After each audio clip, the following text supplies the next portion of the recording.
So, ito ay ang tunay na iglesia. Dapat, ang unang nilang tinuturo, syempre, ano to? Ano nakakalam niyan?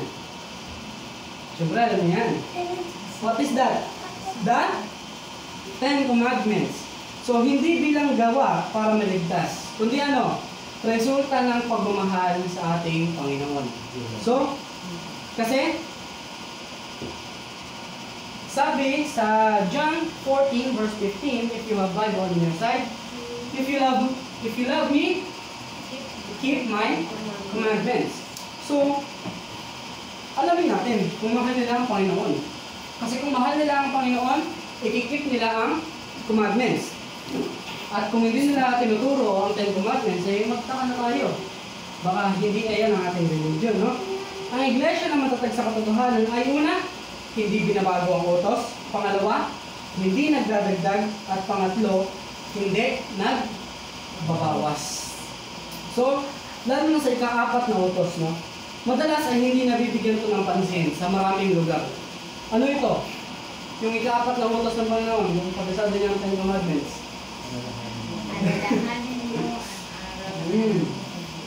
Remember the Sabbath day to keep it holy. So, a church is the firmly grounded in the truth, is one that does not change the commandments. Bring it po kanina. At higit sa lahat, sabi niyan, remember the Sabbath day to keep it holy. So, kung hindi natin alam ang Sabbath, may chat GPT sa cellphone, no? Search natin. Kasi, minamadali na natin. Ma-explain ko yung Sabbath, matatagalan tayo. So, ito ang utos na nagsasabi na sino ang manlilikha, ano ang kanyang kapangyarihan, at ano pa, ano ang tanda ng tunay na pagsamba. So kung may iglesia na pinipili ang maging tapat kahit ito ay popular, iyon ay tanda ng ano? Paninindigan. So sila ay naninindigan. Pangalawa, ano ang pangalawang tatak ng Panginoon sa true church, sa tunay na iglesia? Ano ang pangalawang tatak? Dapat, ano yan? Alam niyo yan? Seventh-day Adventist ay alam yan. Ewan, alam niyo sa ating mga bisita, no? Mga Seventh-day Adventist, naturally alam nila yan. Because the main doctrine is the three angels message. So, kung ito po ay hindi ninyo natitake sa inyong mga religion, ask your elders sa inyong church. Tanong nyo, kahit hindi ask your elders na, Pastor ba tawag siya? Ano? Ha? Ano ang tawag? Kapatid. Yeah, sabihin nyo. Hindi, I mean yung nagtuturo sa inyo. Ano tawag sa nagtuturo sa inyo? Ministro. Sabihin nyo, ministro, ano po yung three angels message? So, probably ituturo nila yan. But kung hindi kayo nalawan, balik kayo dito. pag tinanong nyo ito, tapos tinuro sa inyo, tapos hindi kayo nanilawan, di nyo naintindihan, balik kayo rito. Papaintindi namin. So, sabi sa Apocalypse 14, verse 6 to 12, merong tatlong mensahe ang nangyay na ibinigay para saan? Sa buong mundo. Bago ang pagbabalik ni Jesus. Bago ang pagbabalik ni Jesus, merong tatlong mensahe na galing saan? Sa anghel. So, hindi lahat ng simbahan, mga kapatid, no? Ito ay ayon lang sa aking nalalaman at nakikita. Hindi lahat ng simbahan na nagtuturo nito bilang malinaw. Pero ang iglesia na tapat sa Biblia ay hindi ito iniiwasan. Kahit tanungin nyo sila yan, sasagutin nila yan. Kahit 4 hours, 5 hours pa kayo mag-aaral dyan. Sasagutin nila yan. Hanggat di ka nalilinawan kung ano yan, sasagutin nila yan. So ano ba ang three angels message? The first angel's message, so paiksiin natin, no? Una, ang wastong pagsamba. Saan? Sa manlilikha. Sabi doon sa first angel's message, sambahin ninyo ang manlilikha ng langit at ng lupa. So ito ay tuwirang konektado sa Sabbath, the commandment of God. So, sabi dito, ang tatak ay kasama ang Sabat. Sapagkat ang Sabat ay paalala ng ano? Ano ang pinapaalala ng Sabat? Kung alam nyo, Genesis 2, verse 2 and 3. Pagkatapos likhain ng Diyos ang buong langit at ang buong lupa sa loob ng 6 na araw, anong ginawa niya sa ikapito? Nagpahinga. And anong ginawa niya? Pagkatapos niya magpahinga, anong ginawa niya? And He blessed the 7th day and sanctify it. So, ito ay pag-alala sa atin ng pagdilikha. So, this is, the Sabbath day is holy and sacred. What is the second angel's message? Ano ang pangalawa? Ang pangalawa po ay ang pagbagsak ng Babylonia. So, ito na yung pinakamalalim na aral. Kapag tinanong niyo yan sa inyong mga ministro, yung ikalawang mensahe ng anghel, yung pagtuon niyo ng pansin. Kasi dyan yung malalaman yung talagang quality ng true church. No? Diyan yung malalaman kung ano yung quality ng true church. So ito ay hindi literal na lungsod. Spoiler. Kundi sistemang pangreliyon at naghalo ng katotohanan at ano? Tradition. Katotohanan at tradisyon ang naghalo. Ano sabi ko kanina? Kapag ang katotohanan, ang kalahating katotohanan ba ay katotohanan pa rin?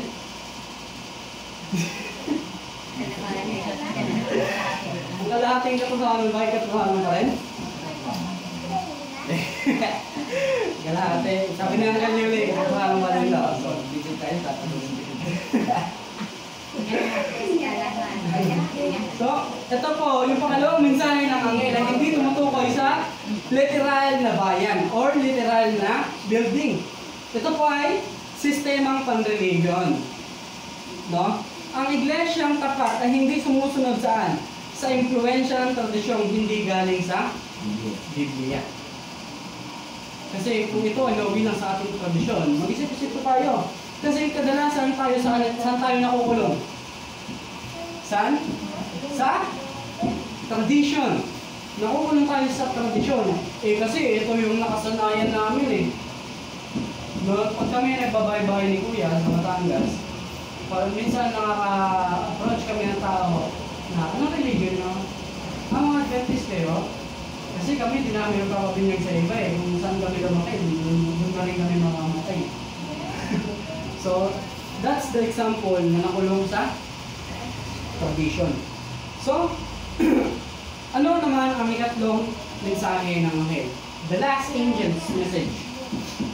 Ito ay babala saan? Sa tanda ng pagsamba. Babala sa maling tanda ng pagsamba. So, hindi ito tungkol sa takot. Di tayo tinatakot nito ha. Baka kasi mamaya pag nabasa niyo yung revelation, nakakatakot. Ano lang kayo? So, ito po ay hindi binigay sa atin bilang nakakatakot. Nakakatakot ito para sa mga taong walang Diyos. Nakakatakot talaga to. Pero kung ikaw ay may Diyos sa buhay mo, bakit ka matatakot, di ba? You need to trust in God. Kundi sa katapatan kay Kristo at hindi sa sistema ang humihiling ng ano? Pagsaway. Ang iglesia na tumatayo sa katotohanan ay nagtuturo kung paano mananatiling tapat sa Diyos kahit may pressure sa mundo. Madali bang magsamba sa Panginoon? Madali bang sumunod sa Panginoon? Madali. Madali sumunod sa Panginoon. Pero madali ba maging tapat? Madali kayo maging tapat? Kasi ano? Hindi yung maging tapat. Kasi kung ano ang bawal, yun ang ano? Ano ang bawal, yun ang masarap. Kaya mahirap maging tapat. Kaya ano kailangan? Kailangan natin ng malalim na relasyon sa ating Panginoon. So, balik tayo sa ating topic. What is the third? Pakilang na to.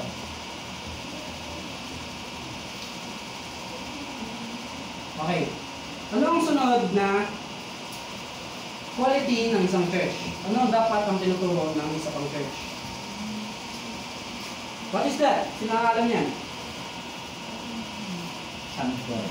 Sanctuary. Anong nagaganap sa sanctuary? Yan. Noong panahon dati, no, short trivia about that.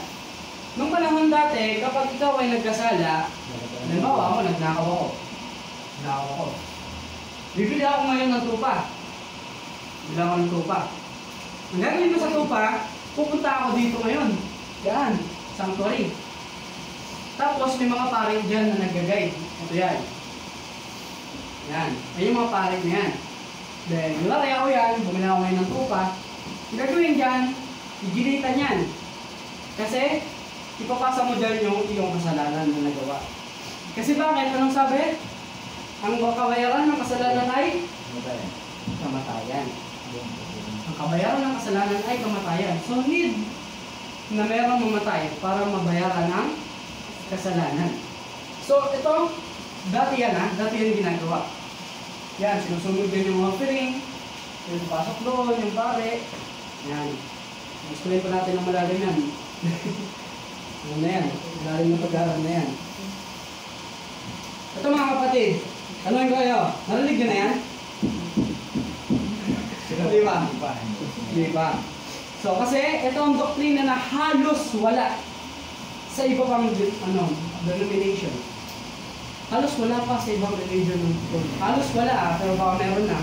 Pero mga kapatid, halos wala talaga yung nagtuturo niya.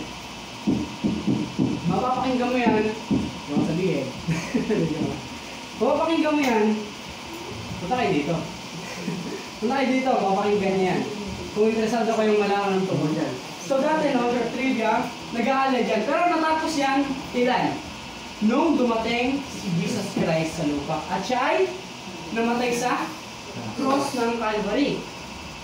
So, yung tela dyan, hati yun. Kasi meron dyan tela. Yung dugo ng tupa, umibisik dun sa tela. Tanda yun ng iyong kasalanan. Pag gawin ng tela, yun na. Ang panahon na yun, natapos yan, pagdating ni Jesus Christ, namatay siya, nag-earthquake, then nahati yung white na tela. So, tanda yun na pagtatapos ng pag-aalay. Bakit? Kasi, naibigay na ang isang dakilang alay. And that is Jesus Christ. So, sa Biblia, ang sanctuary ay sentro ng paglilinis ng kasalanan. In short, larawan ng plano ng kaligtasan. Itong buong sanctuary, yan, lahat yan, nagre-represent yan kay Jesus Christ. So, paalala ito ni Kristo ay nagdilingkod bilang mataas na saserdote sa Hebreo 8 verse 9. Nakikita niyo yun. Siya ang high priest God. So, ang iglesia na tapat sa salita ay nagtuturo na ano? Ang paglilinis ng puso ay may kaugnayan sa paglilinis sa langit. So, at ang paghuhukom ay nagsimula na ayon sa Biblia, and that is the investigative judgment sa Daniel 7 verse 10 to Daniel 8 verse 14. So, ikaapat, what is that? State of the dead. So, ang ikaapat na palatandaan ay malinis na aral tungkol sa kamatayan at muling pagkabuhay. So, maraming simbahan na nagtuturo na ang patay ay conscious. Diba? Sa Katolik, ang turo. May mga may mga pamahiin. Yan. Ang patay, kapag namatay, kung masama ka sa mapupunta. Ayan mo, kung mabuti ka sa mapupunta. Kaya pag gano'n ka lang, gitna ka lang, hindi ka masama, hindi ka rin mabuti. Sa purgatorio, ano mapupunta? So, 40 days. Yan, nagkakaroon pa dito ng 40 days. Alright. So, that's not true, no, mga kapatid. So, maraming simbahan na nagtuturo niyan na conscious ang patay. Pupunta agad sa langit, pupunta agad sa lupa. Itong totoo yun, bakit may second coming pa? Diba? Bakit may second coming pa? Ang totoo yun. Ang gagawin ni Kristo dito, mamasyal. Diba? So, dahil maglalas 9 na, ang iglesia na batay sa Biblia ay nagtuturo ng malinaw. Ang patay ay walang alam. Ayon sa 1 Thessalonians 4 verse 13 to 17. No?